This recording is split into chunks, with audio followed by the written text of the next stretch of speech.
Keep your hands and head inside the vehicle at all times. Buckle your seatbelts, check your mirrors, sit on back and relax. It's lights out and away we go for the Tall and Short of It podcast. I was just going to start singing. What's the, I want to rock, rock. I want to rock.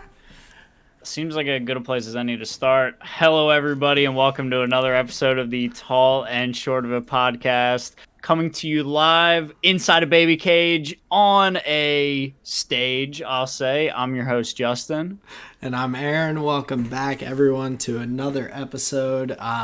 Looking forward to getting into quite a bit today. We've got some quick hitters as usual. F1 talk leading up in the Australian Grand Prix this weekend. A little bit of League of Legends playoffs and some other good topics. So a lot to get through, but Justin, it's good to see you, man. Yeah, good to see you too. I hear you've got some exciting news to share with the class here. So, if you don't mind, let me run through my rose, thorn, and seed here, and then we can give you the floor because I'm very excited to hear about it. So I don't want to be thinking about my delivery here. So to run through really quick, my seed here for the week.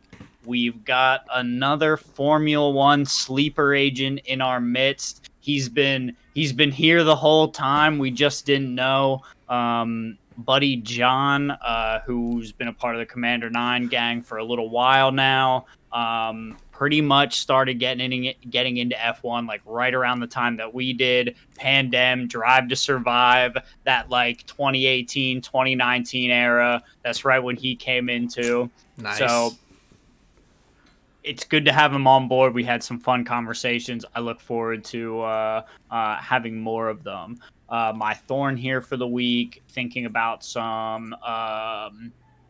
we all have those thoughts that our brain presents and says, hey, do you remember this really embarrassing moment? Intrusive thoughts. They're the worst. We love them. So I've been working on some like forgiveness exercises where I'm imagining like myself at like that age when it would have happened, and basically just like saying out loud, saying with intent, just like, hey man, I forgive you. You didn't know any better. And just kind of like imagining the scenario resolving in some way.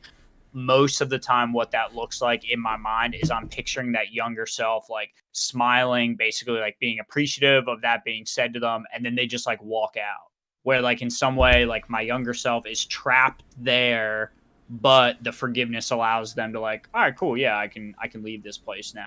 So have significantly decluttered my brain of a bunch of these things. And I feel like lighter in some way, truly.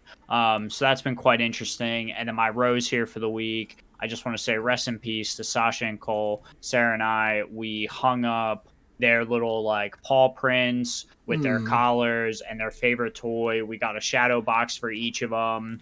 And we made like a little like 4-piece like little memorial, kind of up on the wall. Nice. That we can, still have them with us, but it's in like a much, much healthier way than just having these things like still just kind of in the apartment where they were kind of thing. So it's nice to kind of put a nice bow on that and just like be grateful for their life.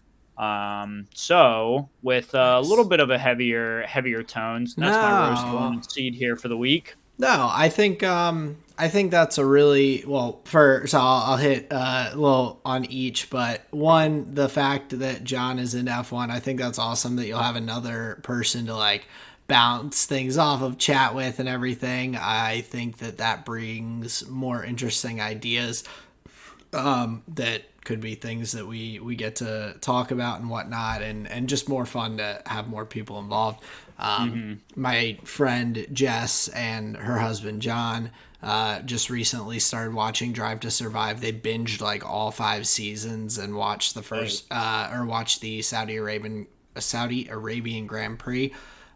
So they're like diving in, and my buddy Jeff also is into Formula One. He's a big Mercedes fan, so it's fun having some banter back and forth a little bit. Heck yeah, that's exciting. So I'm glad that you have that too, because it's cool. Like getting to enjoy that more than just like me and Colleen or you and Sarah watching races and whatnot. But then with your Thorn, I also think that's like a great exercise to kind of go through mentally. I know I've remembered you talking about things like that before, like regrets that you've had with, usually it's like a specific person that like pops up that you're like, so it's kind of nice to be able to like just let some of those things go without coming into those circumstances with any of the, like without having it to have be like triggered. You can just kind of work your way through, which is cool. And also I love that you guys did that with Cole and Sasha's things. Colleen has a picture of her dog Corey that was painted by she had it like an artist do a picture of Corey and everything, and so we have that up here above my computer on a shelf. And then she has some other things. You can't see it, but off screen there's a little like dog hoodie. It's like this bright pink, and that was Corey's. And Senna, we have her wear it sometimes when it's cold out. So like I think it's nice to like have some of those things around, but that you're able to put them in a like I think the right place for now. So definitely. But yeah, that's my Rose, Thorn, and Seed. I appreciate I appreciate the kind thoughts there, but I'm looking forward to hearing about your trip. I'm looking forward to hearing about the exciting news that we've got going on here. So the rose for me this week is that Colleen and I got engaged. So while we were out in Denver, I proposed. I got down on my knee and all, but it was the whole experience was like pretty fun and like surreal a little bit. So I had planned to do it out there. The first day we were out there, I was like looking for spots in Denver, found these botanical gardens that are there that have some like really nice scenery. I'm like, oh, perfect, great spot. I hired a freelance photographer, found someone to come out and like kind of hide in the bushes and snap some pictures and all. So I was like on my A game. I thought I was being like pretty inconspicuous and all for most of it, but then I overheard from Colleen's sister-in-law, who there's this whole web of Colleen went to get her hair done. Her hairdresser they've known for a long time. Colleen's mom is friends with the hairdresser's mom. So then Colleen had said that she thought, oh, maybe it'll happen at this botanical garden or whatever. So it finds its way back to me, and they're like, you can change it, you can like keep this I'm like, I already hired the photographer, I did all this setup. I'm like, it is what it is. I'm just gonna try and not act weird or anything to like tip her off that that's the plan. So I went into it, I'm like, she might know or might have suspicions, but like we're just gonna go for it. So we get to the gardens and all, go walking around. The photographer texted me like where he was at, what he was wearing. I kind of said what we were wearing, what to look out for, and he was like, oh, by the way, there's a school field trip in this greenhouse right now, so you should probably wait a little bit. So I'm like, oh, let's wander around. Every garden outside, dead. All of them, just brown. All the plants. I'm like walking around like trying to be like, oh yeah, like I bet this place looks nice once it starts like blooming and all. We're just wandering through like brown dead plants. Being like nobody else is out there. There was a few people like wandering around, but there's like they were trying to get married too. They were punching up as well. Go ahead, sorry. So I'm like seeing the signs in the ground for like what each plant is, and there's just like no plant behind it. And I'm just like, oh, this is wonderful, great, wandering.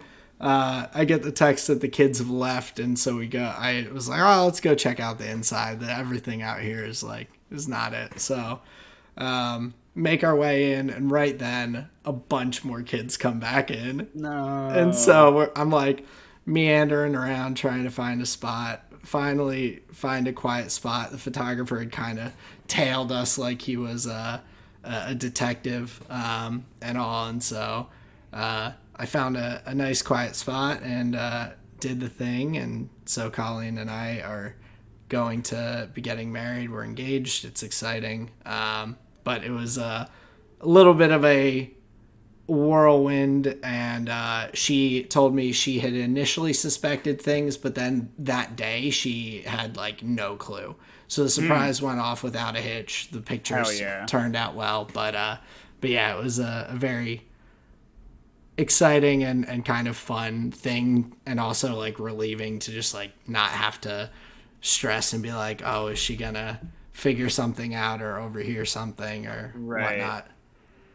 Whoa. So how do you okay, so you effectively hired paparazzi like for a day, and you told them where you were gonna be. Yeah, like an hour and a half. So dude, that's crazy. And then my man is like spotting for you, and then like, well, and that is a wonky thing. He was from the area, so he had actually been like, to me, I was like, oh, this is where I was thinking is like, oh, I don't know what would be in bloom this time of year, but let me like figure some things out. And also he scoped out the spot for me to see what was going on. Like, he crushed it. He was awesome. That's cool. And like once he got the pictures like of the moment without her seeing him and everything, and like so the just like genuine reactions and all, we were able to then get some like just pictures together like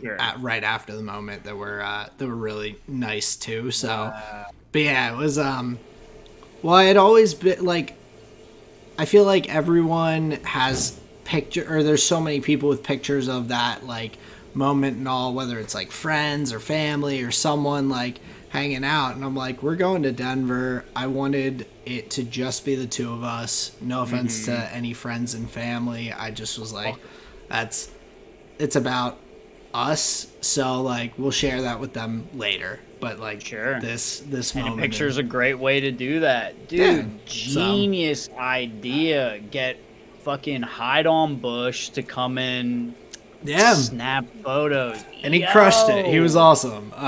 Dude, I love this guy. That's so cool. That's a great wow. Okay, I love that. I already like, we told her friends who were out, we were out visiting, who recently got engaged, were like, oh, if you want to do like an engagement shoot, like this guy's great. He crushed it. Like, so we're I mean, even though we're not from the area, we're like, this guy's awesome. And so yeah, it was a big, exciting day. Got to share that, and then go and share with friends and family and call people and text people and all. Gotcha. And then the crushing weight of your decision crept in after all of that. Okay, just making sure. That's my seed a little bit. Not that not that horrible.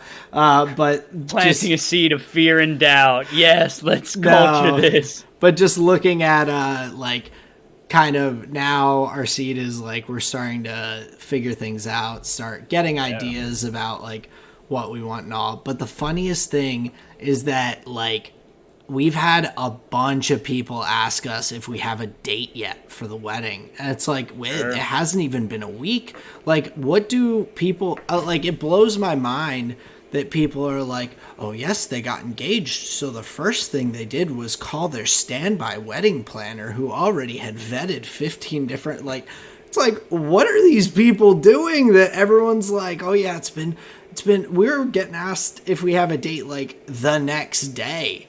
And we're like, we're on vacation right now. Like, we're going to breweries and having beers and all. We're just enjoying life. So it was, that was like one of those funny things. But the seed is that we're starting to get to like think through some of those things and look into that planning. So there's a lot of it, I'm sure. I probably don't know the half of it. Anyone who has been engaged and gotten married and all, I'm sure you guys have a lot more information than me, but at the moment it's an exciting thought. Well, this is an opportunity. We don't often get these as an opportunity, but if all things go well, you may be able to get a headstone as a gift for them 1 year. You can do like caskets together, that kind of thing. I mean, if it goes really well, you get to make some exciting purchases together. It's true. Yeah. First piece of land could be my cemetery plot. All those good things. And honestly, I hear like you want to get those early because like money runs out and you got to get put in the ground, dude. You don't. You could just get spread through the air. Some listeners may think that this is morbid, but actually this is like the most hopeful one could be is like, oh yeah, it's just me and her for the next 90. Yeah. That's it. So it's and that thought's very exciting. Is just that's why I did the thing and proposed. I was like that is the hope in life. So, but to kind of wrap out our vacation and the exciting weekend, my thorn was a pretty rough time coming home. So we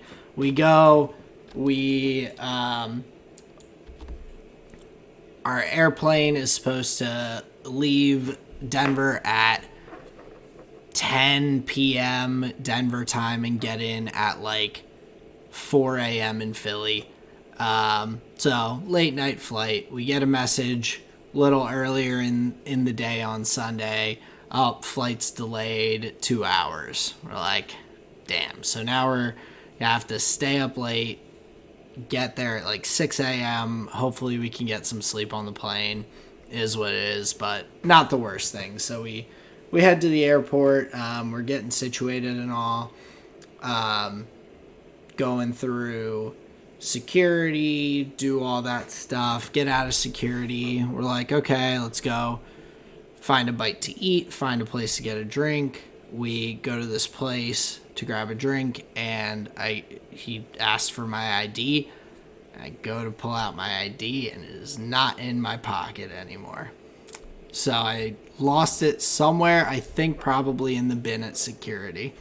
But is what it is. I was like, okay, I'm already through security. I have my boarding pass. I don't need my license for anything at this point. Like, I'm good. Mm-hmm. So worst case, if I don't find it going through my luggage and all, I'll just go ahead and get a new one when I get back to Philly. Like, sucks, okay, but no big deal.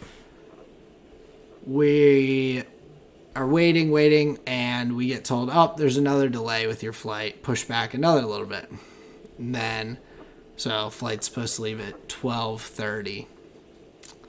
Flight comes in. We board the plane. It starts snowing. They go, we have to de-ice the plane, and also we have to be wheels up by 1:23 a.m., otherwise our flight crew is illegal because of federal regulations on how much time they can work and all. And so the plane got finished de-icing at 1:24. And so they rescheduled our flight for 7 a.m., so we slept in the airport because I couldn't leave the airport because I didn't have my ID to get back in. So I slept on a concrete floor for about 2.5 hours, probably total. Then flew on home. It was quite interesting time. That sounds like a bonding experience, though. You guys were together, though, right? Oh, yeah. We were both it definitely was. At the end of it, we're like, if we could get through that, like, we're probably good for a lot of things. So yikes, man. Yeah. That's crazy. The only thing I was frustrated about, I was just so pissed at myself for losing my ID. I was like, what is wrong with me? Like, how did I do that? I must have just had it. I know I had it in the same pocket with my phone, and so I either lost it then or I just left it in the goddamn bin. Like, going went through security, driver's license just sitting in the bin. Damn. I tried to go back to security, But then I got to a point where it was like, if you go outside of this, then you cannot like come back in without a valid ID. And I was like, yeah, I'm not doing that, because I'm not getting stuck in Denver. So that'd be brutal. Oh my God, that would be brutal. Yeah, it would be a tough time. Holy shit, man. That's crazy. Wow. Yeah. Oof. Damn. Yeah, it was still an awesome weekend.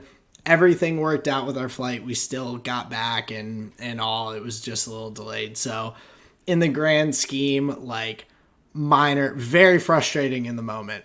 Grand scheme of things. Not anything to damper a pretty great weekend. So well, I'm happy to hear it, because that's a big sign of growth where a lot of things go wrong, but the only thing that you pull out of it is you're like, the one thing that was in your control, you're like, that's the thing that's frustrating. Not all the things that were outside of your control, and that's positive right there.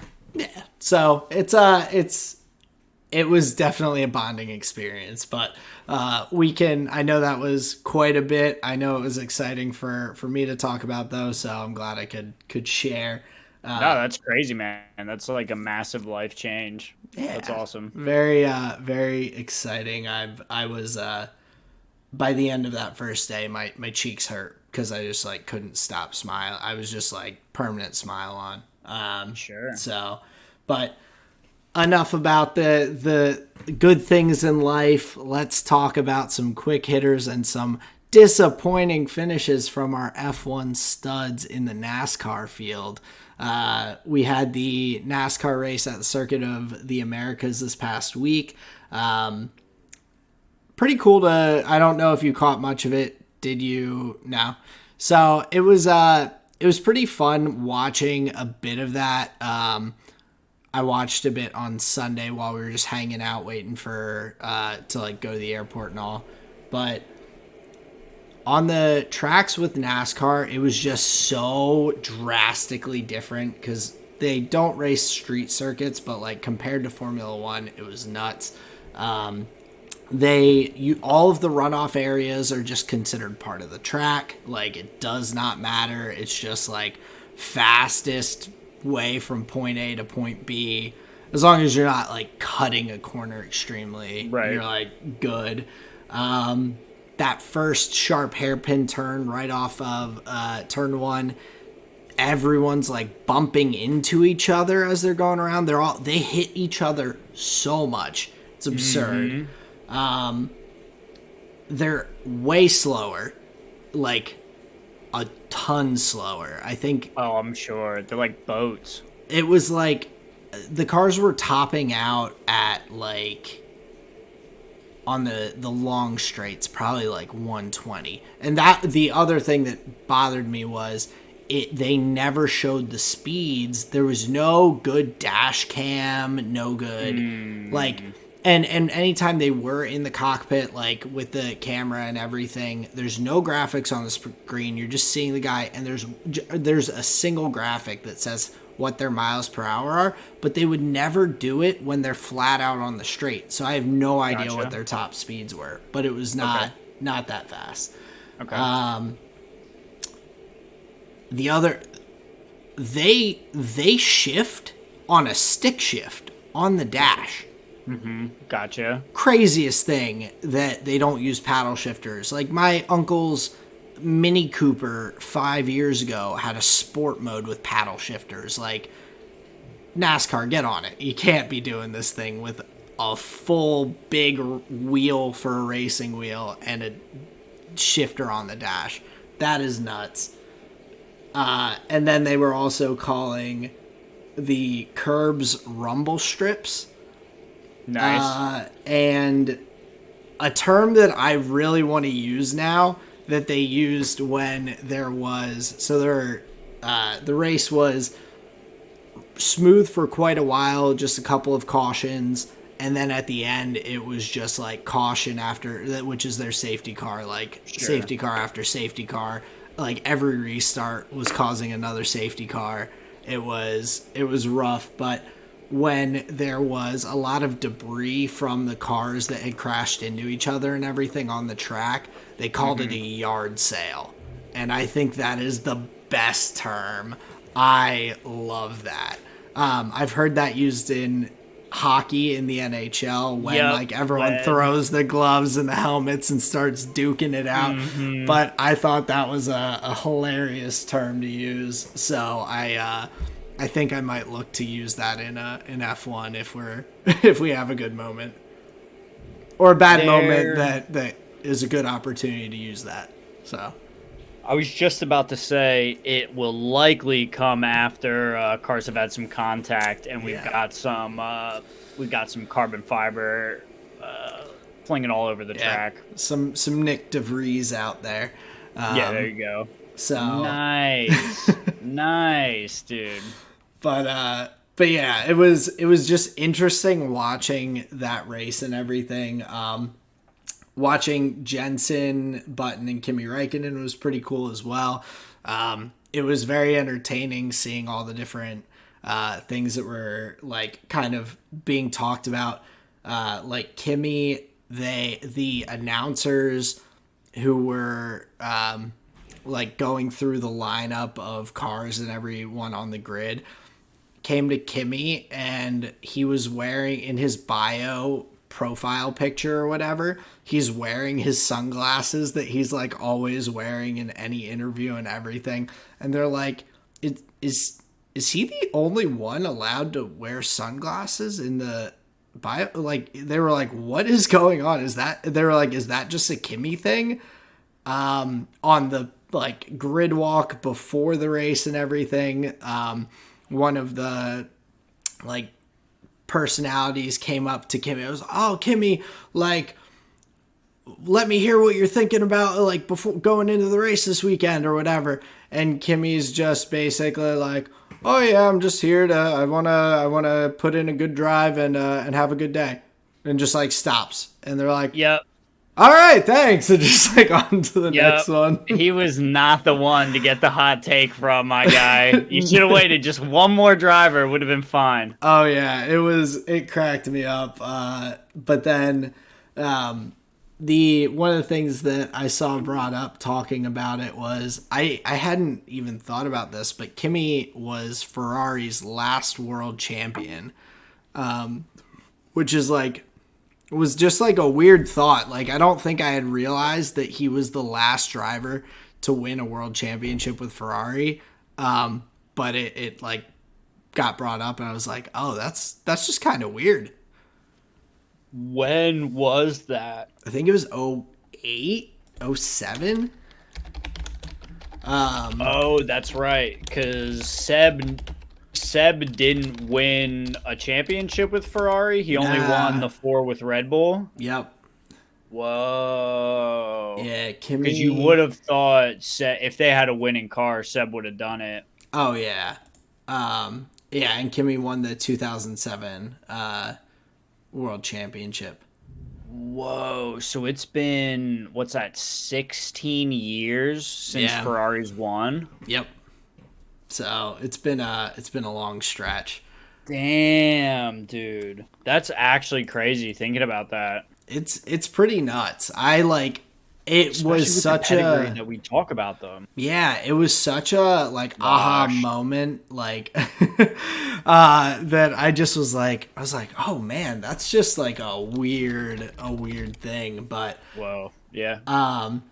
But then just talking about his race, he had a pretty solid race for a while. He was hanging in that middle. I think there were 39 cars originally. He was in that like right around 20 for a bit. He got up to P4 at one point with the different cautions that came out.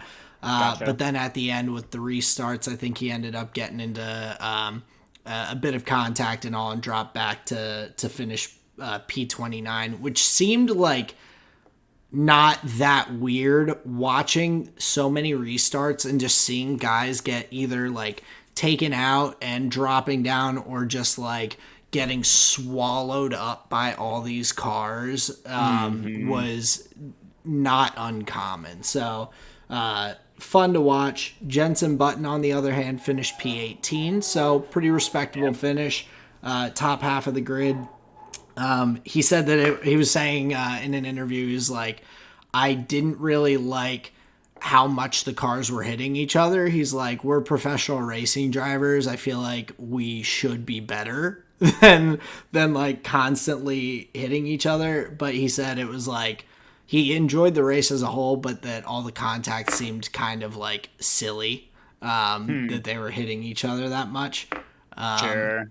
So he was kind of thrown off. He said it took him a bit to like kind of figure out the racecraft of it, that like, yeah, someone may like hit you going into a corner, so you give them a little tap on the way out, like kind of keep your line as much as you can and bump them out of the way a little bit back. He said he was impressed by a lot of the drivers' willingness to just like dive bomb you and like go for overtakes, that it's like pretty impressive. I guess that's you don't have as much fear that the car's gonna just break if you do that. So it was just overall, I think for him, and like watching it for me, I've never watched much NASCAR in general, but let alone on a like street circuit type track. Sure, it was pretty interesting, I would say, overall. Well, I guess I did not understand.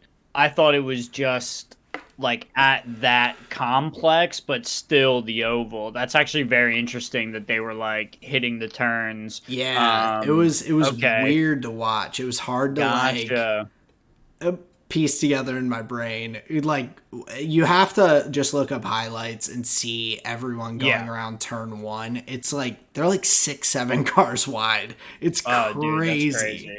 Whoa. All right. Yeah, I think I misunderstood when you were originally selling the event to me. Because that does actually. Well, they don't do very many street circuits. The guy who won, right? I think 3 of his wins are on street tracks. But like, and he has, I think, 4 wins total or something. So he's like, he's a bit of a like that's his. But but there's not. It's primarily just Circuit of the Americas. I think that's the main one that they do. Okay. So so it's like kind of a one-off, pretty exciting thing. I kind of thought you were just referencing another NASCAR race. Yeah, no, it was. So I wasn't quite sure what it was going to be, but I was like, I'll check it out because of Kimmy and Jensen being in it. Yeah. Nice. And I had the downtime waiting for our flight, so I was like, oh, perfect. And then realized kind of similarly, I don't think I knew what to expect going in, but I don't know if I entirely expected them to drive like the same circuit as the F1 teams do. So yeah, and like GT3 and all that. Yeah, that's crazy and pretty excited. Yeah, I'll have to go check out those highlights. But yeah, continue. Yeah. So, but those were kind of the non-F1 things. But leading into this weekend, just some general F1 news that I saw. But the porpoising rule from last year was removed from the rule book because of the new 2023 regulations. Whatever changes they made have actually like eliminated essentially what was causing the porpoising. So they were like, we don't need this rule anymore. So about like measuring the gravitational force of the oscillations or whatever, they're like, we're good. No one's having this issue anymore. So that was like weird. I was surprised to just see that they were like, oh yeah, that rule doesn't matter anymore. Bye. I feel like most things just keep obscure rules for like way too long. So it was kind of nice to see. If it's redundant, I mean, yeah, throw it out. No, I agree with it. I feel like most, you don't see that too often. Sure. No, that sounds like that feels like a warm blanket for my brain, is hearing somebody like, oh yeah, this is clutter. Get this out of here. I'm like, oh yeah. Ooh, yeah. Feels so good. I agree. I'm like, oh, they made it just because of this thing and it doesn't affect it anymore. Cool.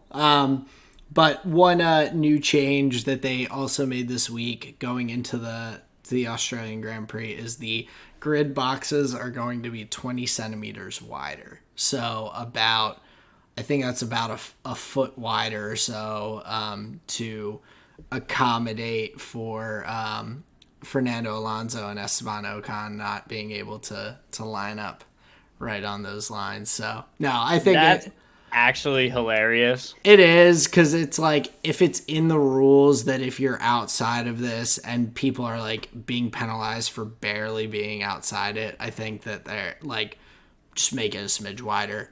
I'm fine with it. So Sure. if it eliminates, like,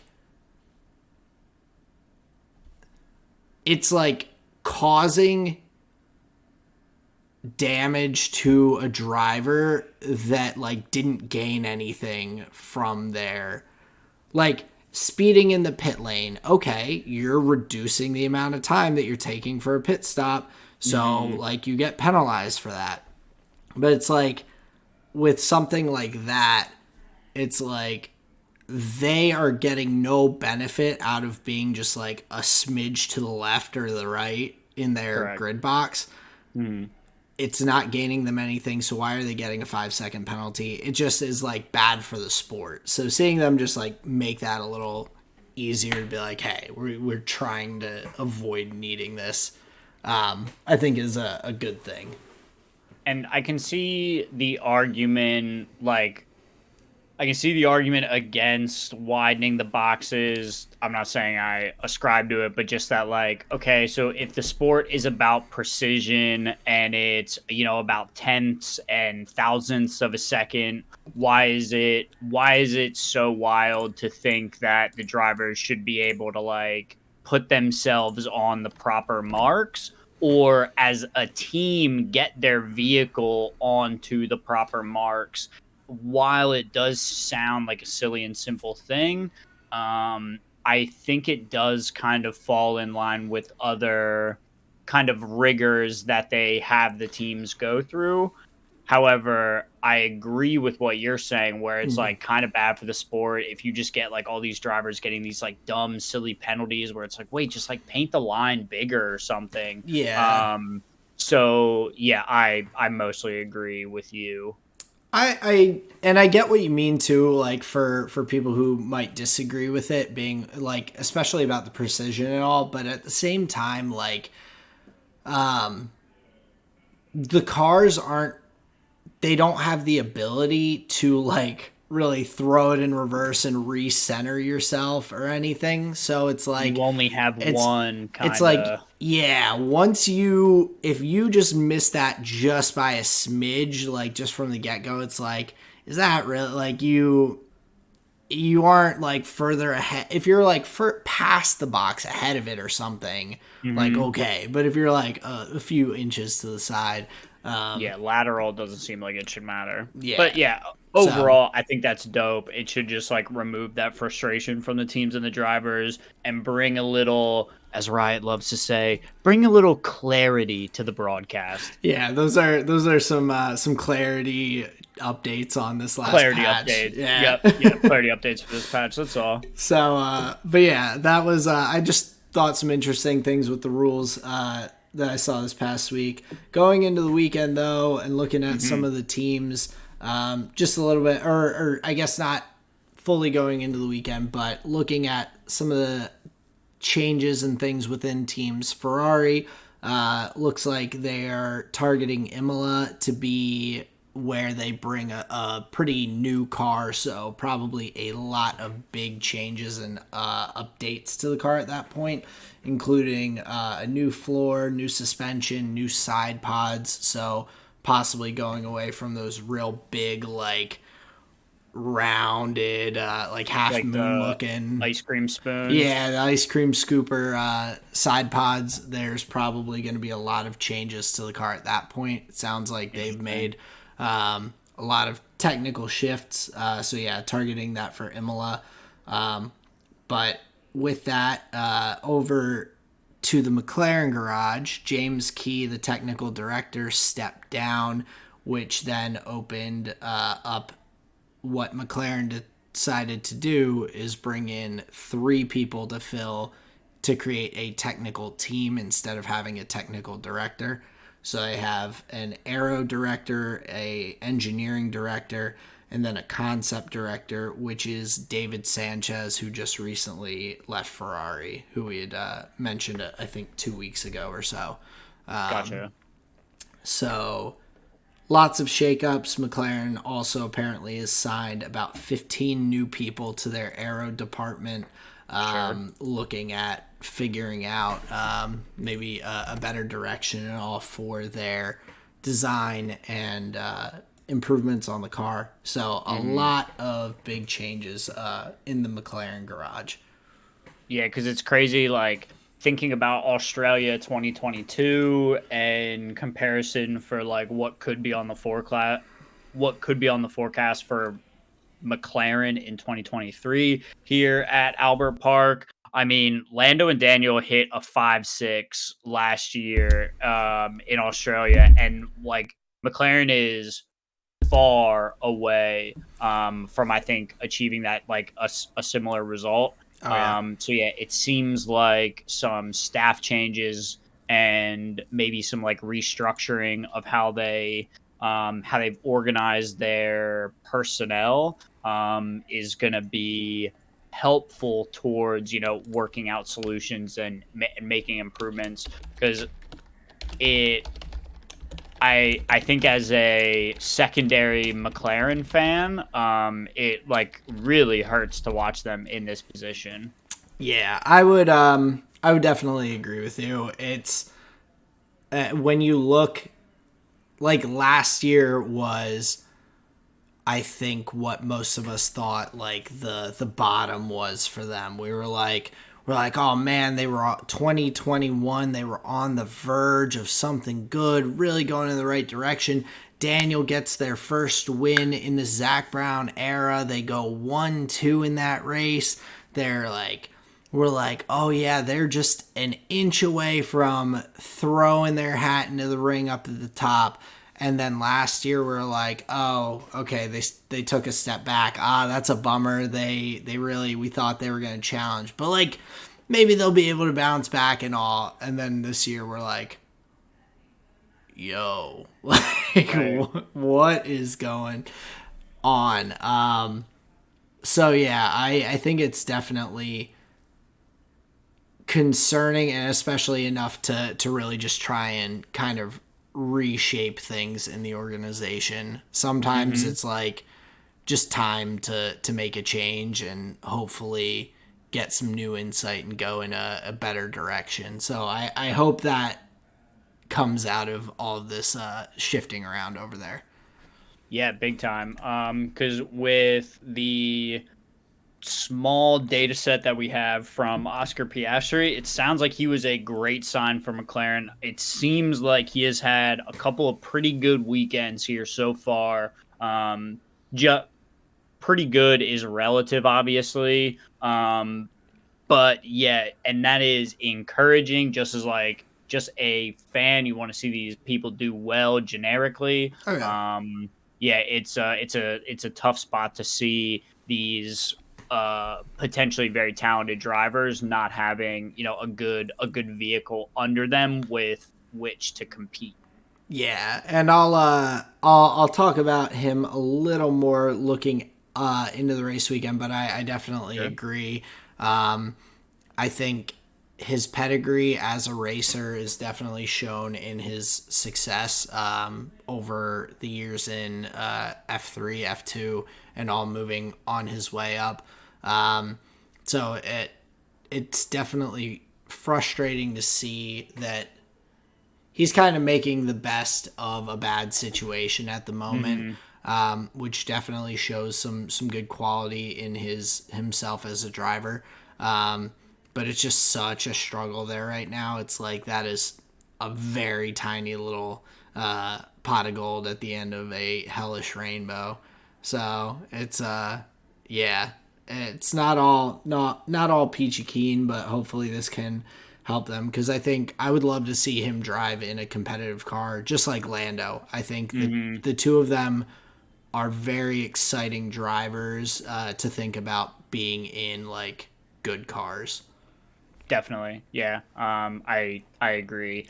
And for like from their perspective, it's probably kind of disheartening to just see this as like a development year. You're basically just like data gathering the whole time, because like they're not likely not going to be competing for points anytime soon. It doesn't seem like, or like any like real points, you know what I mean? Yeah. So yeah, from the driver's perspective, looking at it like a development year, something similar has got to be tough. But yeah, Yeah. looking ahead, I guess you would say. Yeah, and just hoping, kind of hoping for the best. Like I'd much rather, and I think we all would much rather see teams like doing a real all like the whole grid doing a good job, and but just some teams doing better than others. Like no one wants to see these teams having all these technical failures and reliability issues and things like that. Right. Like if you lose because your car's pace is just a little bit slower, okay, or like you get more tire deg, okay. But if it's just straight up like your team doesn't have their shit together, that's like not what you want to see. So, Mm-hmm. but to move along to a couple other teams Sure. that had some news, Valtteri.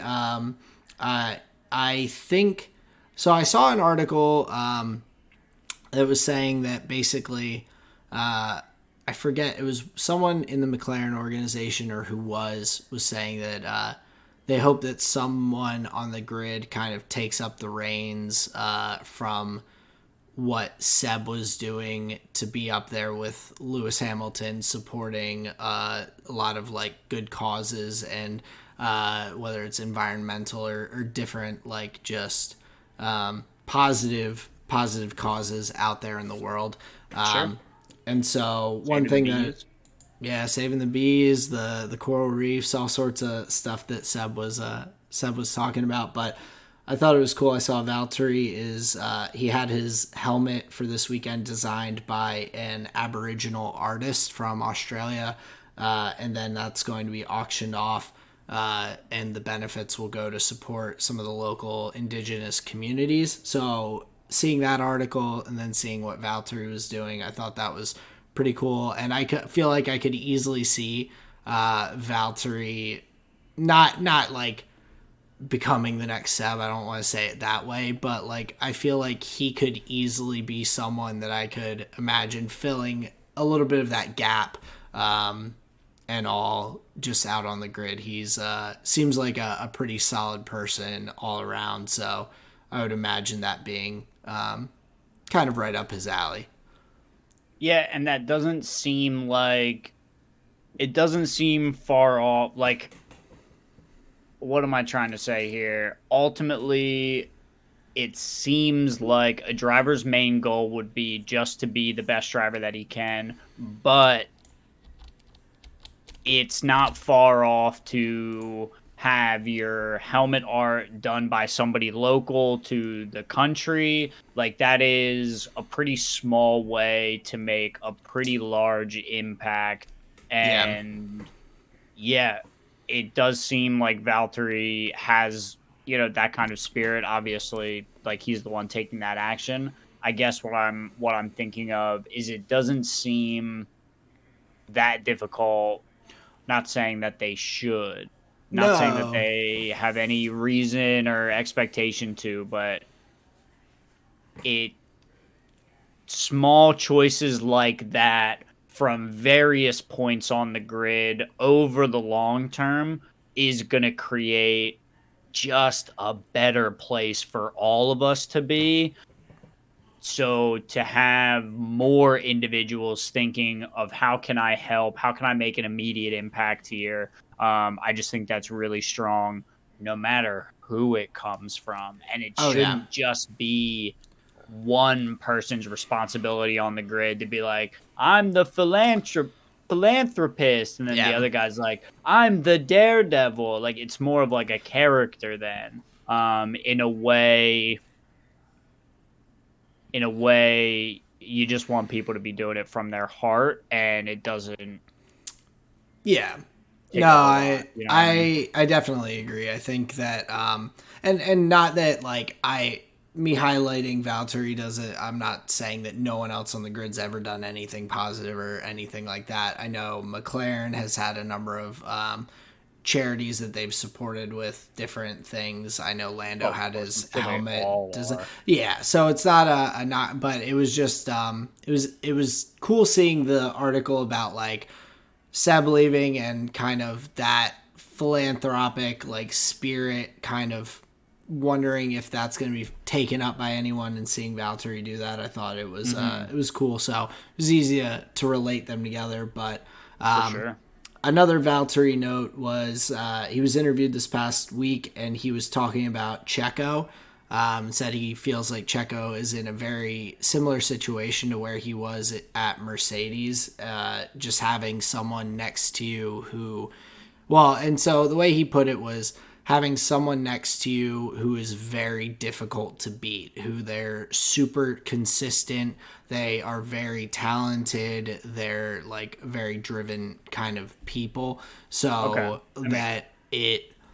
when someone is as talented as well as being as consistent as Max and Lewis are, it makes it super tough to just beat them for the length of an entire season, which I thought was like a pretty, like, you gotta think about it, because it's like you think, oh, these guys, they're so talented. Like Valtteri, I know, like I definitely came around on him as a driver over time, but seeing him get beat by Lewis so frequently, I was like, what the hell? But then he would have these amazing races where he holds Lewis off the entire time, beats him out, like has Lewis on his tail. Nothing went wrong with Lewis. He just straight up beat him. And he would have those moments, and you're like, oh, wow. Like, but Lewis's consistency, and similar to Max, I guess kind of puts them in a similar position in that sense. Yeah. From that perspective, I see what he's saying. Yeah, and so looking at Checo and the Red Bull team, I wanted to pose a question that I saw from Planet F1. They put out an article, but the title was Checo, is he more similar to Rosberg or Bottas? I wanted to get your thoughts on that. Ooh, I mean, Valtteri's just the easy answer. Like, he doesn't seem anything like Rosberg. It feels I don't know why people still give a shit about that guy. I don't know why they, like, for Sergio to be like Nico, Sergio would have to, overcome Max. He would have to win a championship over Max first. Well, I think they're saying, like, the trajectories maybe. Like, do you think he has that Nico, like, ability to go out and beat Max in a year, and then, like, not that he just, like, goes and dips out, but, like... Well, and when I hear that, when you want a comparison, it's like, no, I think Sergio would win the championship and then stay to do it again, because he has the spirit of a true competitor. He's not here for the bag. Fair. I mean, I know you. I'm sorry, dude. You're not a big fan of Nico at all. And it's not the guy. It's the spirit of the action that I don't agree with. I don't know him.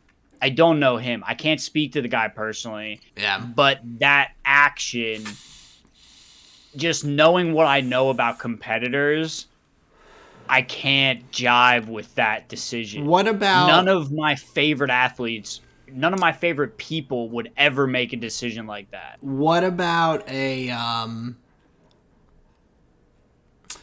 like, say, Tom Brady type figure in any sport, or like what if Tom Brady had just retired after he got his 7th championship? Like, do you think that? Okay, he's done it 7 times. Okay, I was just making sure that I was like on the same page as you in terms of he like did it once and was like, oh yep, I win. Like, tag, you're it. I quit. Yes. Big same vibe. Big same vibe. Yes, 100%. Yeah. And that, yeah, because then you're like, well, wait, what?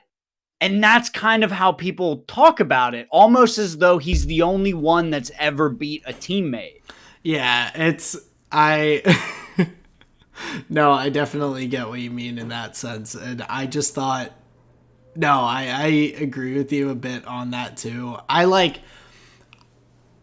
think, yeah, I guess what I was thinking like about it initially, I think about it similarly to a guy like Dominic Hasek, longtime hockey goalie, phenomenal goalie, one of the best ever in my opinion.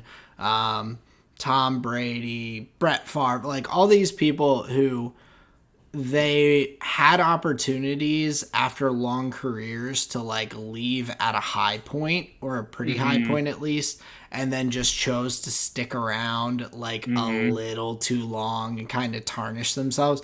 It's definitely a bit different than like if Lewis had just like retired after his 7th world championship. Fair. It would be like, yeah, so okay. But I definitely am on the same page. But I agree, until Checo actually wins, he is kind of that Bottas position. And unfortunately, right. I think, like, looking at it, I think Checo is a little too... He just, like, does what he's told a little too much. Yeah. And I mean, I love Max. I'm a big Max fan. I know, but like, I would love to see Checo just be like, to do what Sainz did in his win and say, the team's telling me to do this, but that is not the best thing for my race. Right. Like, and I'm hoping that with Red Bull maybe gaining a bigger lead in the constructors, that maybe that opens the door a bit more for them to be like, let's let them duke it out, because like no one's gonna catch us in the constructors. Like we got that locked up, so maybe we'll get to see a bit more of that. But I think Checo's been taglined as basically the great wingman, and it's like, I don't know if I would want that to be my kind of nickname going around as one of these guys who is trying to be the best. Yeah, just like your career, all it was Robin, helping Max win. Yeah. Okay, fair. So yes, I definitely agree. You were a lot nicer than me and Sarah were when we were talking about it. Like, based on his radio messages, he's just naive. He is, but like the way he's prompting his team, he's like, yeah, but I thought we were like not pushing or whatever it is. Yeah. And it's like, no, wait. Well, we talked about it. Like, I don't fault Max at all for going for that fastest lap point. There was no risk that he was going to get into any incident. There was nothing that was like that is him as like at the base of his soul being like, I'm out here. Second place is not good enough. I'm getting every point I can get. Like, just getting after it. Like, I respect big time. And so, yeah, I agree with you on that aspect, but where he's like not ready to make the driver's championship decision. He's always going to make the constructor's championship decision. Yeah. And I don't know if that is like I've had a long career and now I'm in a good team and I don't want to rock the boat, or like where it comes from. Because like he's been a driver who has just been perpetually in the midfield. Like he is not shifted around, and this is his first opportunity on a front running team. And to be like, but that's also, I don't know, like a guy who goes for it, a driver like who is just that determined to just win, that winning is everything, like I can just respect that a bit more.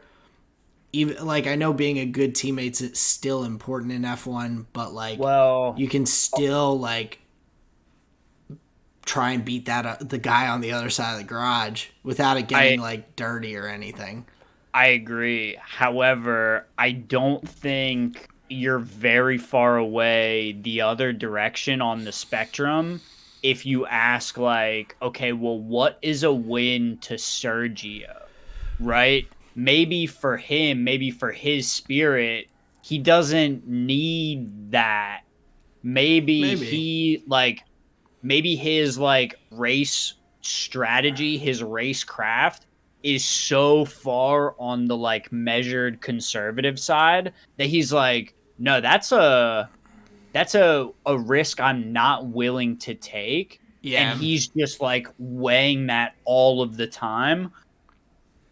And yes, from a outside looking in, like spectator perspective, yeah, less interesting, fair, but if you just dig a little deeper, you say, well, no, that actually is an interesting strategy over the long term, Oh yeah. where To go you for have a, like, we yeah. always talk about like differences in teams, like in League of Legends, where like, oh, you have like the early game aggressive team versus just like the late game team fighting monsters, and just seeing how those two like inherently different play styles go against each other. I actually think in those moments of a race, we're seeing two different play styles duke it out, where Checo is selecting for the conservative, safe, marginally like better decision, where Max is like going for the riskier, more aggressive type strategy. And he's just That's really good at like not fucking up. right. That's That's a how good I'm reading the scenario. that's a pretty good comparison. I like that perspective a bit more than me kind of feeling like Checo's being a little bit of a bitch. Like, yeah, like not a bitch, but just like He I want sort him of to is just like a okay. little bit tougher, just a little more Fair. grit, like Fair. just that get after it kind of like I think we see that in like all these guys who, or most of the guys at least, who have won world championships, like Fernando Alonso, still going after it at what, 41, 42 years old now. Mm-hmm. Lewis Hamilton, 7 world championships, $1 billion, part owner of an NFL organization, and he's like, no, I want to get 8. Max, who's just like, I'm just crushing it. Let's just keep killing it, and I'm gonna like not let anyone get in my way while I'm here. Like those are the. It's like very exciting to see. I don't think it's common probably to have this many of those kind of people in the same era in F1. I don't know. You'd probably have to look back, but it's like, yeah, Checo doesn't have that same like aggression, I guess, in his personality, and like whether that's just a measured, consistent drive or kind of taking a backseat a little bit. Either way, I don't know if he will end up being successful against Max by taking that approach. He definitely doesn't win the drivers construct. He doesn't win the drivers championship over Max. No. Yeah, I just think, and that's not, if Checo did what he's doing against other drivers, he might win the drivers championship. Probably 17 other drivers on the grid, if he does what he's doing and they're his teammate in that machinery, then Checo wins. Against Max, against Lewis, against maybe Fernando, probably not. So it's definitely, yeah. I think it might be just wrong time for him, but what if we just haven't seen the scenario where he believes he has to sprinkle a little magic on? We may not have, and I mean, like I'm we're not race 2. Oh yeah, no, but I mean, we've seen Checo. We saw all last season how he kind of just fell further and further and further behind Max in the championship. And I mean, like later on, he definitely helped Max. And in 2021, like by the time Checo was like really wingmanning Max and everything, especially in 2021.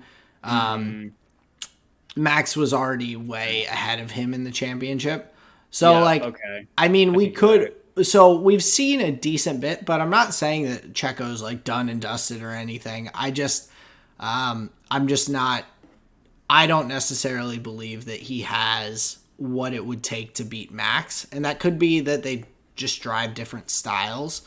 And it just suits Max better. But yeah, it was just interesting, I thought, to discuss.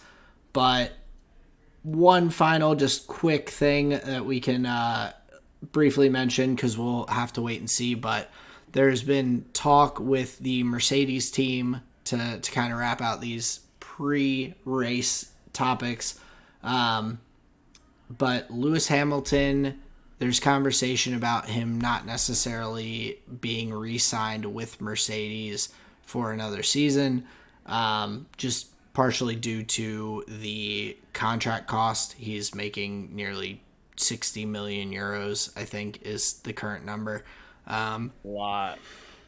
So looking at that, along with the condition of the team and all, there's been conversation of, hey, do we want to keep paying this amount of money for Lewis and all if the car is not even going to be in a position to really get the most out of the 60 million. Like if they're not going to win in any sense and they're still just throwing 60 million at Lewis every year, it is a little bit of a waste of money in that sense.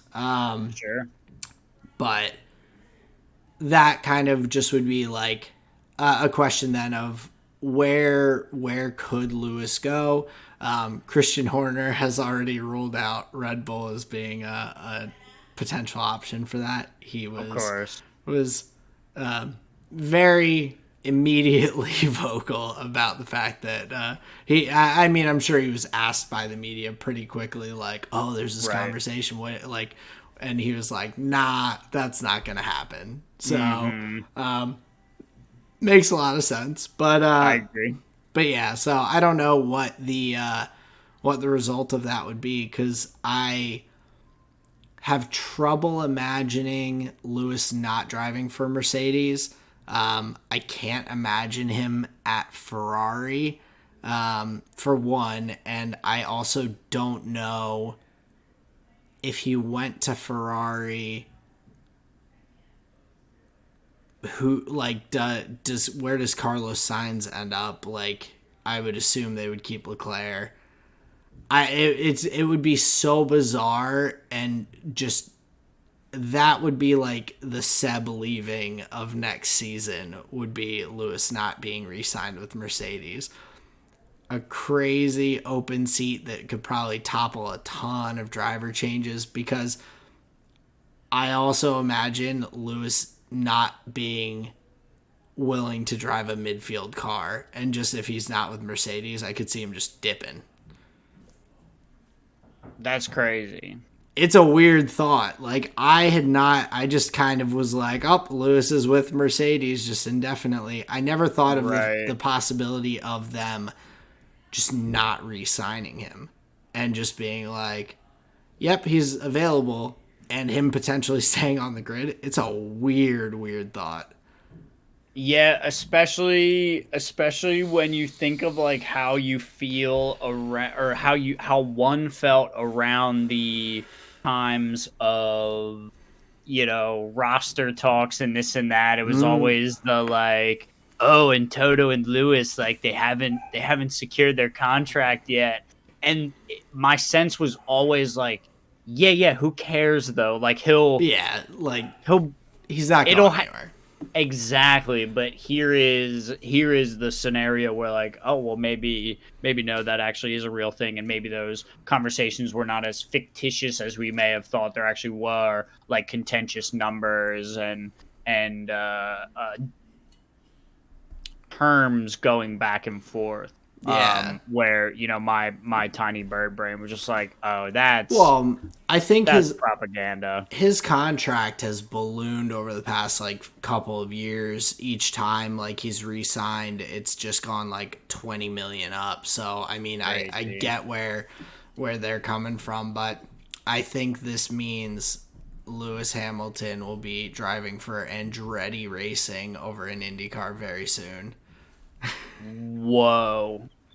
And do you think just dominating the grid? See, I would love to see. I would love to know. That would be a very interesting thing to see. But what you can say is no matter where Lewis Hamilton goes, he's going to be bringing a good amount of eyes with him. And there's probably fans that just like, all right, I'm done. Oh, there's definitely going to be people when he retires. When Matt, like there's always going to be it's just not the same without him. People, of course. So, yeah. But fuck them if they don't love it for the sport. Nah, no, I don't want to say that because I would immediately be a hypocrite. I would be a hypocrite as the words were flowing out of my mouth because I had the sense of, I swear to God, when Faker lost. Okay. Well, when Faker didn't make it to Worlds the year after, I was like, okay, I'm probably done then. Like, this is over, right? If Faker's not at Worlds, I'm not a human. Worlds? Like, yeah. Right, like what does it even mean to be here kind of thing. So I totally understand that sentiment. Yeah, I think I've just really enjoyed the sport as a whole so much, even though I have my fandoms. Like when Max leaves, like even he's my favorite driver on the grid right now. Like I'm gonna be a little bummed out, but just right now, find a new one. Yeah. But I mean, I've got my side fans, side fandoms. Hell yeah, dude. Yeah, when my main fandom isn't satisfying me, I go over to my little side fandoms over here. They know what I really need. Do not equate any of this to my personal relationships. Just putting that disclaimer in there. Yeah. But no, I mean, like, when Max leaves, like, I still will enjoy Formula One and will find other people to, like, root for and be a fan of and everything. I'm not, like, gonna just be like, well, he quit. I'm done with F1. No more for me. Like, I don't know. I've loved going back and watching old races with people who have been retired and gone, like, from F1 for years and years. Like, you think I'm not still going to enjoy, like, guys who I had never heard of like 4 years ago. I'm going and watching the race in 1974. I'm like, sure. Oh, yep, like this is fun. And those guys are like in nursing homes right now. I'm like, yeah, it's fine. I still like the sport. So, yeah, I would be not someone who would just dip out if Lewis leaves, but, or Max or any other driver.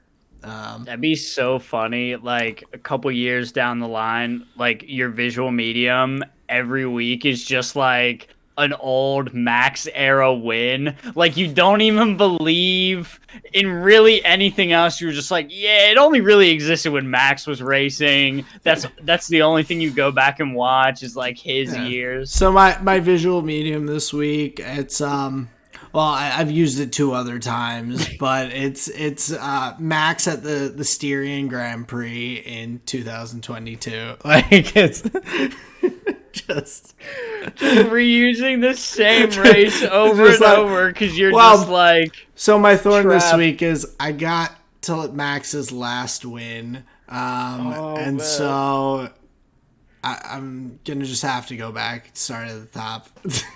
And that's your rose the next week. Hey, everybody, my rose for this week. Starting the max years over again. Holy shit, that would be so funny. Brazil 2016 was just or I forget what exact race his first way. It was something like that. Sure. Hilarious, but epically sad at the same time. Oh, it would be brutal. Damn, but so looking into current times, current Australian Grand Prix, we will be coming in pretty hot. I think it's exciting to see. Speaking of someone you mentioned earlier, Oscar Piastri, I really just want to see how he does and really hope he has a lot of success. Being an Australian driver, it's his first home race in his F1 career and in his professional driving career, because F2 and F3 and no F2, but not sure about F3, has never raced at Albert Park before. This is the first year that they're going and taking the F2 drive over to Australia. So he did not have the opportunity on his way up to drive this circuit and kind of get used to it. So I think it's interesting because it is his home race, but it is probably not a super familiar circuit to him in terms of actual driving experience, as opposed to some of that sim experience and all that he's gotten, I'm sure, over the past couple of years. Yeah, I imagine that's got to be a pretty exciting feeling coming into like what would be your first home race. I think Albert Park is like actually quite an exciting track. I love the like surrounding areas. It is just a beautiful place to be. So I can't imagine what that must be like as a driver's home race, as it would have been for Daniel Ricciardo. But yeah, I think that's got to be pretty exciting, and we'll see what he's able to accomplish. Obviously not working with the best tools here, but just hope that the fans make it a good weekend for him, kind of thing. Yeah, definitely. I think he deserves that for sure. After kind of his long strive to get to this level, to get that recognition, see some home fans, I think that's pretty awesome. But looking at kind of this race compared to last year, so just to recap, last year Charles Leclerc ended up winning that race. Max DNF due to some reliability issues, so a tough Red Bull day. Checo was about 20 seconds back off Leclerc's pace, so not even very competitive in terms of that race pace. But something that I definitely want to keep an eye out for. I don't remember if it was like weather related or whatnot, but I remember last year at turns 3 and 4 that drivers were locking up a lot, were kind of going into the grassy runoff areas. We had a couple of guys just completely spin out, end up Carlos Sainz goes off track, ends up in the gravel, out of the race. Sebastian Vettel, I think, had a moment on one of the curbs later in the track. So there were a lot of instances of, I don't know if it was gusts of wind or just like people misjudging the braking zones and going straight on through the grass, that ended up causing a number of issues. So I'm curious to see, because I feel like I remember a couple of changes being put into the track last year. Yep. And so right. I thought that was most likely the cause of those, but didn't quite recall. Yeah, if I understand correctly, it was 2022 that was the first year for the so the last time before 2022 was 2019. The track would have had layout changes since then. It was like turns 9 and 10 were quote unquote smooth. The fourth DRS zone was removed, which I think was a decision that was made like pretty short notice in 2022. But yes, the track had changed. And going back and watching 2022, based on the radio messages from a lot of the drivers, it didn't seem like anything crazy was going on. It was like a bright, beautiful, sunny day. So it really seemed like a bunch of drivers just kind of pushing a bit too hard, but like looking for the limit, obviously. Yeah. And just a couple of those turns ending up being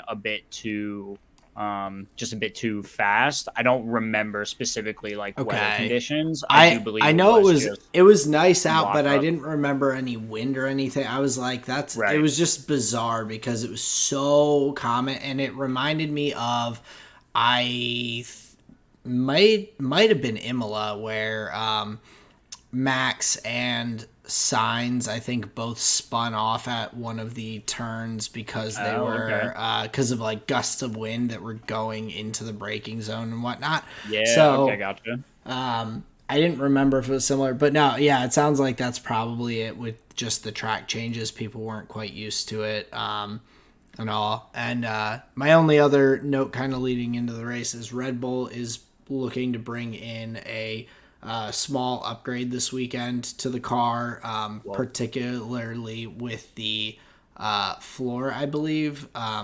And what I learned are called, like, I think they're Venturi tunnels or something like that, that are okay. the underneath kind of ground force, like what causes the ground force from the floors and So it's everything. like a principle, it's not a part. Yeah, it's the design of the floors have these like cutouts of that on them that, Okay. like, So I it's a guess design concept. exactly, and it Okay. creates that like downforce effect because right, Whoa. like with the new regulations, the downforce doesn't come from like the wings or anything like that as much, at least anymore. It's all with Right. the floor. So they are bringing in some like minor floor updates for the weekend, and so we'll see if that kind of pushes them forward. It sounds like they're still targeting Baku for their big upgrade package for the beginning of the season, but just a small note about an upgrade coming into the week. Well, I'm sure that's gonna, be not the thing that the other teams want to hear, being that Red Bull's pretty far away already. But it seems like we'll be into kind of upgrade season here very shortly. So some other teams making improvements. So we'll see what the next couple races have to bring. Yeah, but excited. There's going to be lovely 1 a.m. Eastern time race weekend this weekend. So looking forward to staying up late and making a little night of it. So Yeah, I don't for anybody that's been watching, no race companion for Australia. We weren't able to make the scheduling work. But we will have more race companions coming this season, just not here for Australia. The 1 a.m. is a little tough. But yeah, still looking forward, forward to a good race here. yeah, absolutely. But to move along into the League of Sure. Legends arena onto the Rift, do you want to start with LCS a little bit? Yeah, let's talk a little bit about the North American playoffs. Couple interesting storylines going on there. Tell us what's been happening. Yeah, so just looking at the initial start to the first rounds of the playoffs, we had Cloud9 and CLG face off, and then we had FlyQuest and 100 Thieves face off in the first round. Cloud9 won in a 3-1 to CLG, and then FlyQuest won 3-0 over 100 Thieves. So that starts the 100 Thieves woes. They drop down to the losers bracket along with CLG, both of which end up losing in their losers bracket round. Golden Guardians beating 100 Thieves 3-2, and then EG 3-0ing CLG to move along in that losers bracket stage. So overall, FlyQuest Cloud9 the two top teams from the regular season. I think we all kind of had expectations of them winning their series. Nothing shocking there.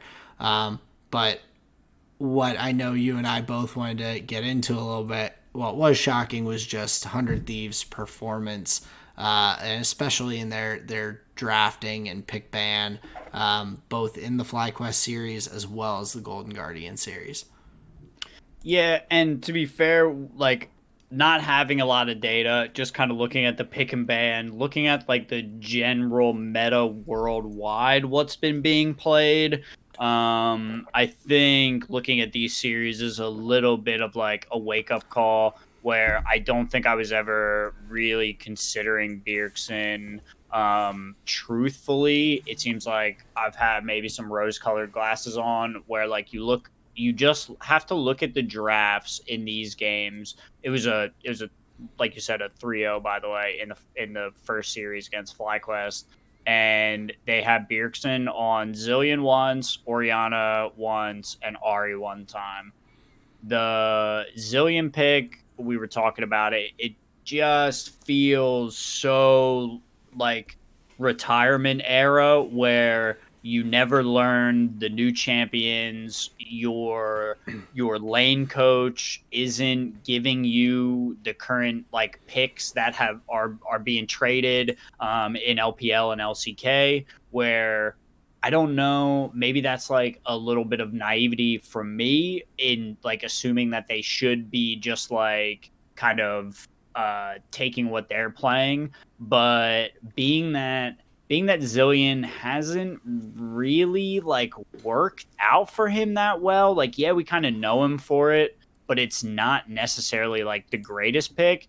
It just comes off as like really just kind of frustrating thinking of him as one of the better players that North America has had, and he ends up just like kind of stagnating late in his career, playing the same champions that he was playing, 4 or 5 years ago, like when he was really in his prime or whatever it was.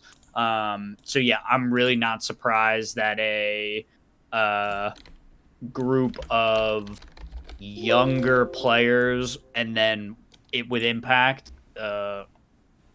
had no trouble taking these guys down in a best of, because the pick ban focus, it just feels like the mid lane is a crutch if with those champion pick. Yeah, it 100% is. It's like you're not relying on yourself to win your lane, to outscale the other opponent, to make the better decisions. You're relying on being a safety net for your team. That, granted, like, he does a great job of using the ultimate at the right time and everything because he's got a lot of practice on it. But like, right, you're not winning lane from that. You're not doing like, you're not utilizing like the talent that I expect of you to like just beat your lane opponent, put pressure on the map. Like the pick is a crutch, like, and a crutch for him and a crutch for the team. And I mean, just to like put it into perspective, this man in 3 out of 8 games played Zillion in the playoffs, losing I guess 6 of those games, 6 games, and losing, I think, let me see, I'll double check, but no, okay, so he did win 1 game on the Zillion, but I mean, it's just not, it was played 0 times in the LCK and the LPL in the spring like season. And in the LPL, with the ridiculous number of games they play, LCK, best of series as well, lots of games, not a single time Zillion was played in either region. Why is it being picked 3 of 8 times as your mid laner?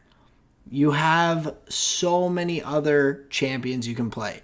You can play Yone, you can play Ari, you can play Akali, you can play Lissandra, you can play, like, there are plenty of other picks that were available. Pick Galio, for God's sake, if you want to like be impactful and be a supportive mid laner. But like, that was I don't get it at all. I'm like, you were flabbergasted, and the more and more I look at it, I'm just like, just getting right there with you. Yeah, it's just kind of confusing and a glaring point where it's like this is, and even in other roles they're playing like what you would consider like to be meta champions and like have good matchups and whatever, and it's just here you're just looking at ancient history when you look at the mid lane. It's like, damn, what is going on here? So I think from that perspective a little frustrating, and then again that even goes to like illustrating our whole point here is like, dude, how is just NA as a region going to compete if our quote unquote top players are playing their high school B squad like best champ? Great, dude, cool. Yeah, Yeah. I remember when I was in gym class too, man. You know, Yeah. it just has that kind of vibe to it. Well, yeah, and like with double lift on the other end of the spectrum, in my opinion, at least in the way he talks about it, like they some teams have tried to ban him out over the past couple weeks, and he basically was like, "Why would you try and ban me out? I've been around through every era of bot lane in League of Legends. Like I can play everything that fits in the like. Don't Mm-hmm. wait. Like why are you wasting your bans on me? You're just handicapping yourself." Mm-hmm. Which is like very reasonable. But then you have Bjergsen where it's just like, well, if in doubt, break the glass, pull out the Zillion. But Um, surprise, they were in doubt. Game one, match one yeah. So is when they had just to break the glass and pull the fire alarm. yeah. It's Hmm. it's just bad. And to be honest, like uh, based on that, I'm not disappointed at all that they got knocked out this early in the playoffs. I would not want to be seeing Zillion at MSI coming from North America and all the other countries being like, "What's up with Just this playing, guy?" laughing. Yeah, Like, that. what's up with this dude?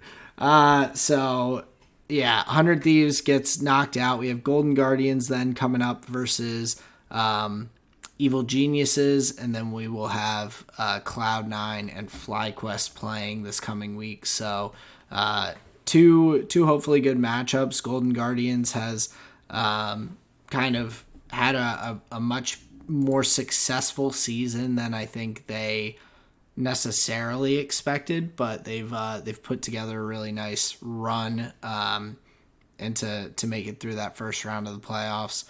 I think they'll be in a tough spot against EG, but looking forward to both of those matchups. I think they both should be pretty tight. Yeah, although like thinking about the 3-0 that EG gave to CLG, like I don't know, man. I Like wouldn't be that's shocked. a team Yeah. that is playing like the meta champions. They've got Someday like incorporating the Malphite. They have Inspired pretty much just playing the engaged Wukong. Like that's Mm. super strong. They've got Vulcan on Rakan, Thresh. Was he playing game two? They got access to the Varus Ash. Like these are very, Mm. very modern strategies inspired back on the Lee Sin, JoJo playing Ari, game two. Like these look like they would be LPL drafts or LCK drafts. Like you can't look at one of these 100 Thieves drafts and Well, pretend to be like, oh yeah, fucking KT would pick that. no, but looking at Golden Guardians on the other side, they are playing pretty meta champions. They're playing the Sure. Wukong, the Lucian Nami.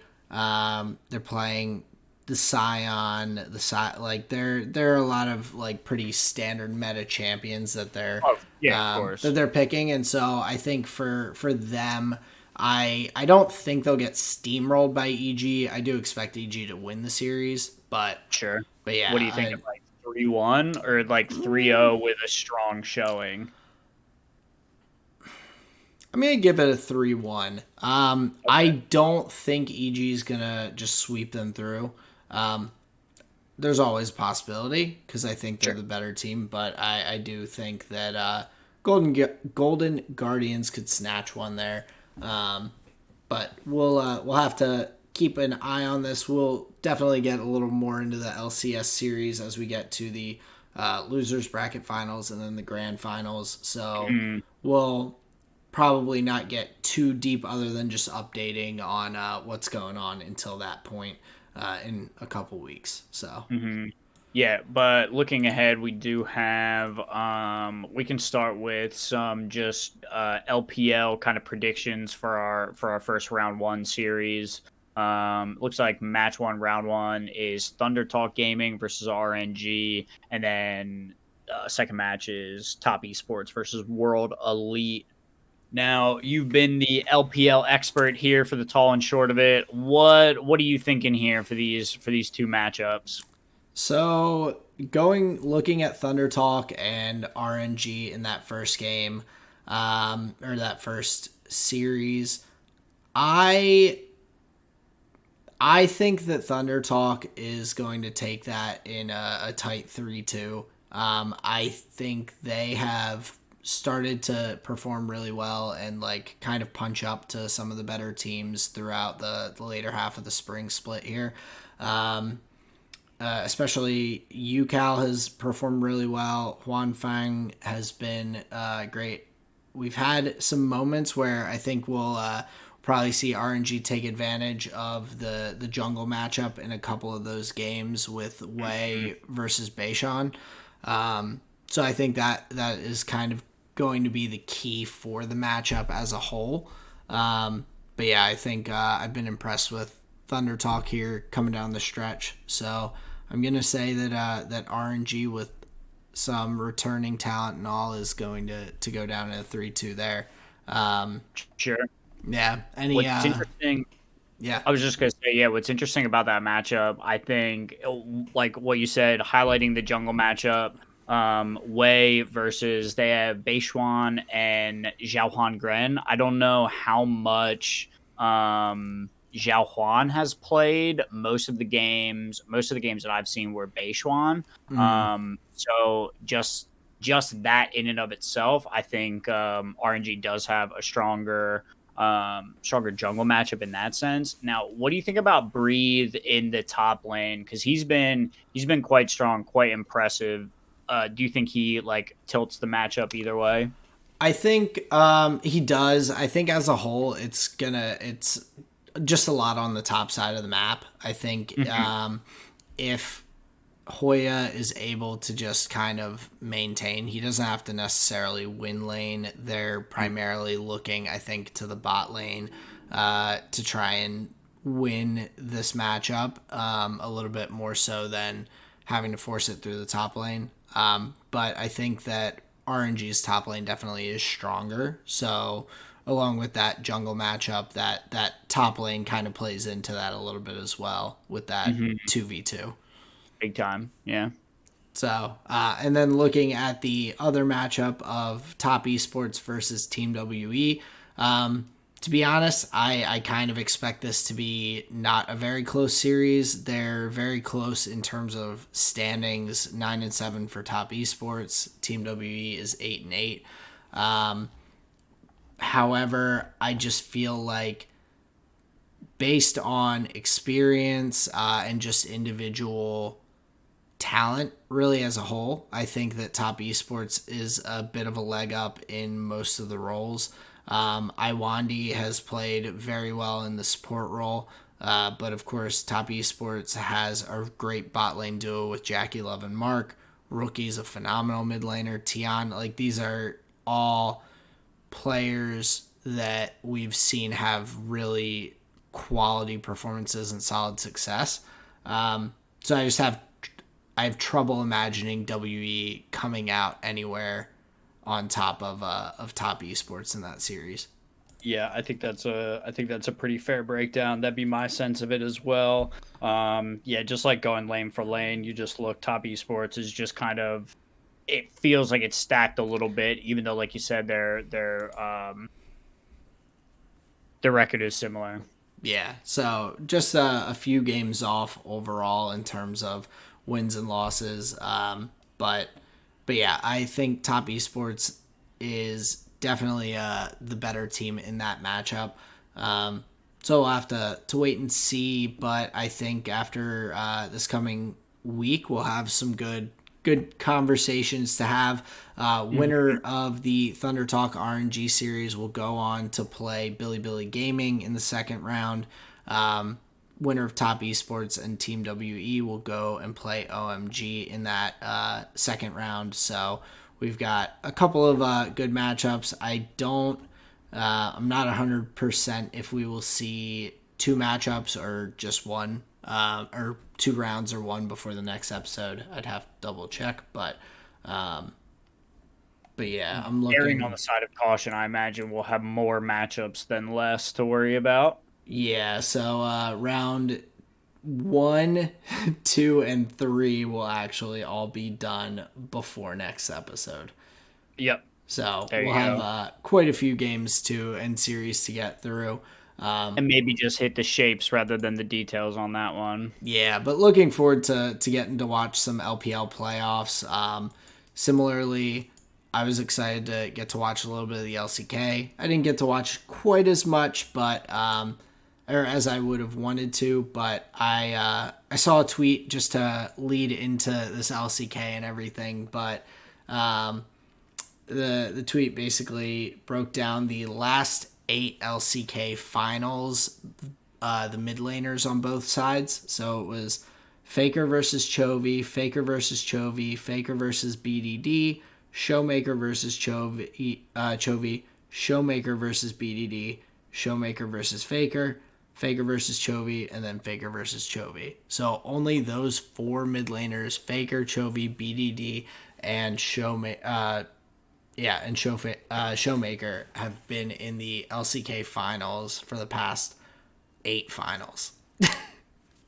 Damn, bro. You just cast your polymerization card. You were like, Showmaker and Faker fused I was into like, Showfaker. I was saying the same names so many times that it just got me all mixed up. But I was like, there's only been 4 different mid laners the past 4 years in 8 finals. Like, that's pretty wild. Well, it speaks to the dominance of those, like, of the top of the table of LCK, is those are, like, the gatekeepers of the, like, quarters and the semis, right? Because, like, you would have to beat them to get through, and nobody's beating them, so it's just these 4 mid laners that are just, like, just going around. And obviously they have 4 other teammates with them, but when you just look at it from the mid lane matchup, that actually is fascinating that you've seen the same ones back and forth. Yeah, and so the wild thing is after the first round where we had KT with BDD beat out Live Sandbox and D plus Kia lose to Hanwha Life Esports. After just that round, there is only one mid laner that is not in that group of 4. We saw D plus Kia lose Showmaker of the 4, and Hanwha Life Esports keeping Zika. So Zika is the last hope for it to not be the same deal once again, where where 2 of those 4 mid laners are facing off. Mm-hmm. Yeah, so does it have the record of Chovy versus Faker there, what you're looking at? No, it's just a single tweet, but I'm sure I could find it. Yeah, I would love to know what that difference is. That to me feels like a pretty, like, interesting matchup, that very monolithic type figures going at it. That's pretty cool. Yeah, so at least as of April 8th, 2022, which may have been the last time, but Faker had an all-time best of 5 record of 6-0 versus Chovy. Whoa. In best of 5s. So whoa. Yeah. Damn, those are pretty wild stats. Yeah, and so that was as of April last year, so it most likely is where things are at. That's probably the most recent update with it. But that's crazy. But yeah. But yeah, to focus on the series at hand, like you were saying, we have KT Rolster versus Live Sandbox, and that was a well, it went one less game than we predicted. We predicted the correct winner though, KT Rolster all the way. And to be fair, it was an interesting series. The one thing that I wanted to talk about was the Lehens Blitzcrank that we talked about Mm. last week. Cause now we're seeing it everywhere. That's like it's Oh not yeah. that like surprising right now, which is like crazy. So just seeing some interesting things from KT Rolster. The casters were pretty high on the like Malphite Kesante matchup. You have some Mm. interesting stuff going on there in game one.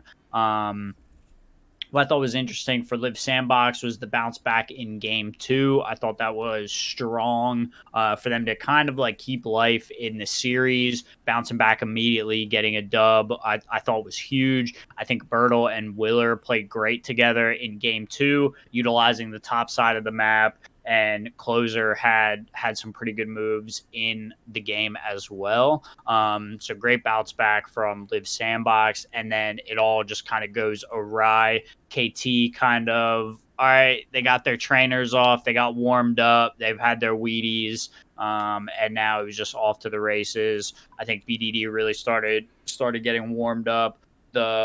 And they were just coming with the crazy picks. Like you have Keen on the Urgot, and this is a game that you could use to highlight a team picking an off meta champ and then not thinking about it ever again and then just saying like yeah you go, Mm.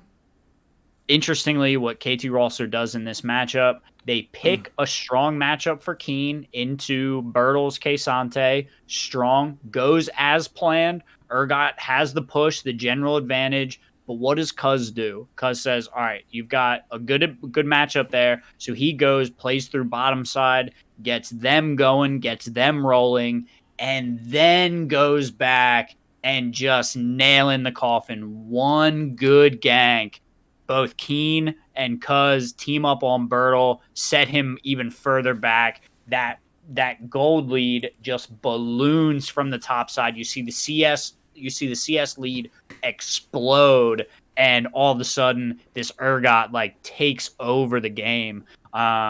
So very, very interesting pick and ban into the early game, how they were going to play it, and then kind of sealing the deal, solidifying that advantage that they had. All the while, BDD is just stacking his Q in the mid lane, and life is good. So I thought a beautiful game three from KT, truly.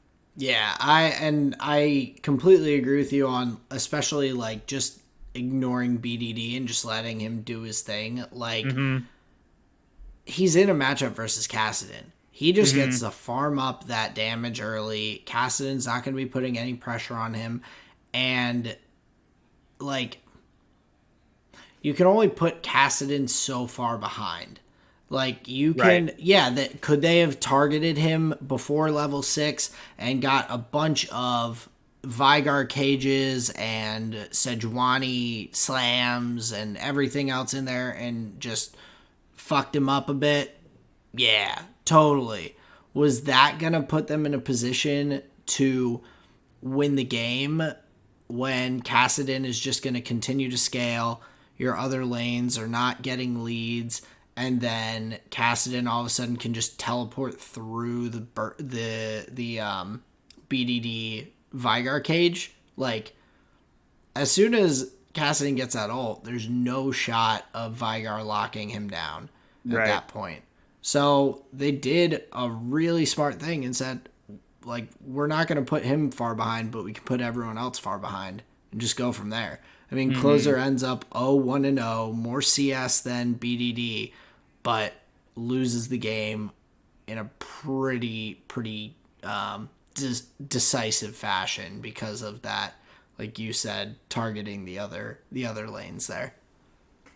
Yeah, so like decent game there for KT, and then in game 4.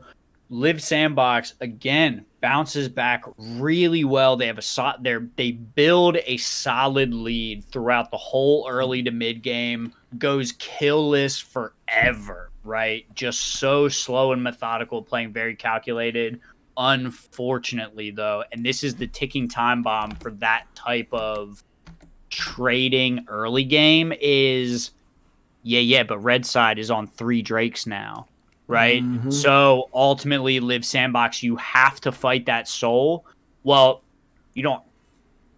It is in your best interest to try and deny that soul from the enemy team. They go to fight. KT gets the great setup, and it's just fucking over.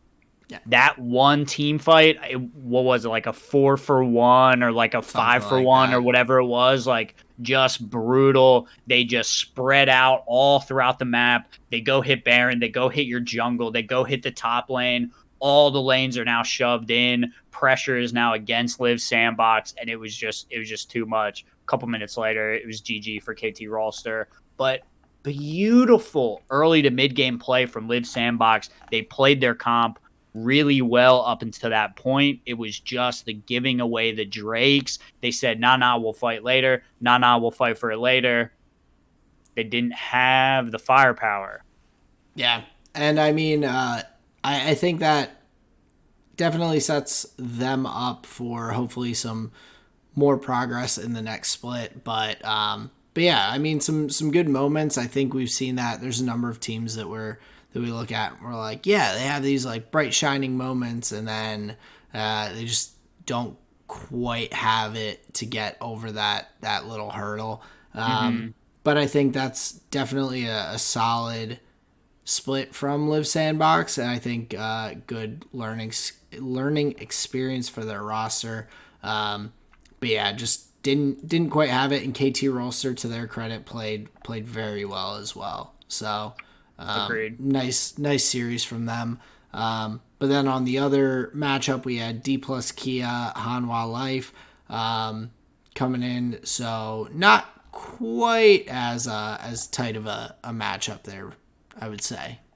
Dude, and honestly, like, I'm not even sure how much time you want to spend on this series. We don't have to get super into it. Dude, D plus, like, they honestly just seemed like checked out. It didn't feel like they were there. It seemed like they were stale. Like they were just kind of like playing the roles. I did not get a sense that D plus was there to win. They got like a good pick ban kind of gotcha with the Sona pick after the Draven, where they're like, yeah, we can poke you all day.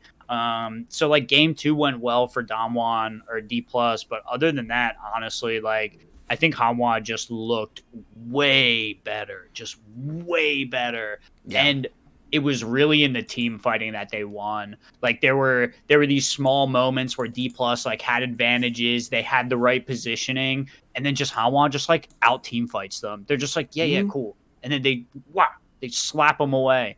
It was disgusting how well HLE was team fighting compared to D plus. Yeah, and I think like Zika, I mean, I was talking about him, but he has been a huge component of their success, especially on these assassins. I know previously we had seen him play the Akali a little bit. We've seen him on the Sylas a bit, but now on the Yone in game 3, on the Yasuo game 4, but he's also picking these ranged champions, the Tristana, the Talia, and utilizing those kind of more mage type or ranged mid laners successfully as well. He's definitely a highlight for Hanwha Life, and I know looking into their next matchup, they didn't quite come out versus Genji, but they're still hanging on there in the losers bracket for the LCK at the moment.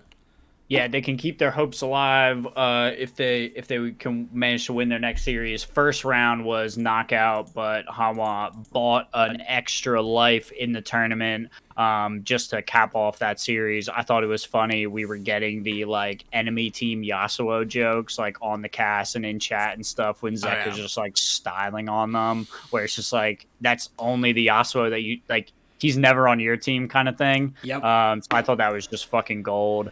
But yeah, overall, much less interesting series to be fair. But yeah, looking forward for Hanwha Life to continue pushing forward. And well, wait, no, I misspoke. D plus is out along with um Live Live Sandbox. Sandbox. No, you said that's what you said. You said Oh, that. okay, Yeah, you said gotcha. first round was knockout. Now Yep. we've got Hanwha Life and KT have their second opportunities. That's right. And I was referencing Hanwha's second opportunity Right. because they lost. Gotcha. Yep. Okay. All right. Yep. We got it. Here we are. But yeah, a couple good series from the LCK. We've got the T1 and then Genji round two series to go. So a lot of good stuff still to come for LCK. Any final thoughts there? No, I think that that rounds it out a little bit. We'll get more into the Genji Hanwha Life and KT Rolster T1 series a bit next week, just in the kind of mind of time and all. So, Mhm. but I had some magic that I wanted to throw at you, but I think it may be better for next week. I may be able to give just like here, let me just tell you. So me and John, I told you we were playing some Pioneer practice games. So we played some more over the weekend, got a couple more games in, and we feel like we have a pretty good understanding of just like that matchup. So okay, what we're gonna do, we're going to print out like four different Pioneer decks that are like in the meta being played. We're just gonna just one for one the whole deck list, just print them out, sleeve them up, so we can just play them against each other. Like learn what their strengths are, learn what their weaknesses are. Like what are they siding in, what are they taking out? Just these kind of things, just to learn how they play. So not just playing our decks, but playing other decks that are going to be in the meta to try and learn about them. We have the April calendar for the local game store, so a couple of nice. Pioneer dates throughout the month. Very much looking forward to that. And at the end of the month, there's a 1K tournament that I'm looking to enter. So hopefully these little events will help me get prepared for that, and that'll be like my first like big MTG event that I'll be attending. Oh, that's So sick. I'm just like over the moon, very Oh, I'm excited. hyped for you, man. That's awesome. So those are just some notes here. So I guess what I'll plan to do is next week bring some kind of like what did we learn from the play testing scenario? Because it sounds like me and John are going to look to get together this weekend and do some play testing. So just really excited for that. Oh, that's really really cool. I think especially with just having the opportunity to like try some of these other things out. I think that's a great way to do it. Like in a lot of things, like you have to have someone who just like is on the others. Like if you're playing 1v1 basketball, like the person has to be a decent basketball player for you to figure out, like improve and whatnot. With this, Right. you guys both know how to play the game. You just, yeah, download the cards to do some matchups. You can see how your decks handle certain matchups, so you can prepare. Exactly. Like do some prep Exactly. for, oh, I'm up against this guy that has this. Oh well, I need to maybe have these in my hand for the first round and have these on my Exactly. sideboard and XYZ. So He gets it, people. yeah, so very cool. I'm excited to hear, especially as we get down to the tournament. That's going to be awesome to see how that goes. Yeah, and I'll look to give you what updates I can. Any interesting things that we learn over the course of each of the weekends. But yeah, just looking forward to that. Now it has been a pretty good episode here. Let's finish strong, Aaron. Why don't you give us our flavor of the week here?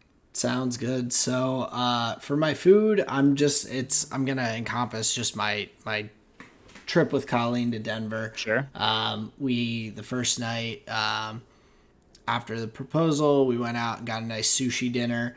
And so they also asked us, they're like, oh, any special occasion you all are out? And so Colleen was like, oh, well, we just got engaged. Next thing we know, they're coming out with a Chinese sparkler and or I guess Japanese sushi, but a sparkler in a thing, champagne and all, which was just cool. It was weird. I don't like the attention being on me, but I was just like, I don't know any of these people, and there's no one I know here, so like whatever. Sure.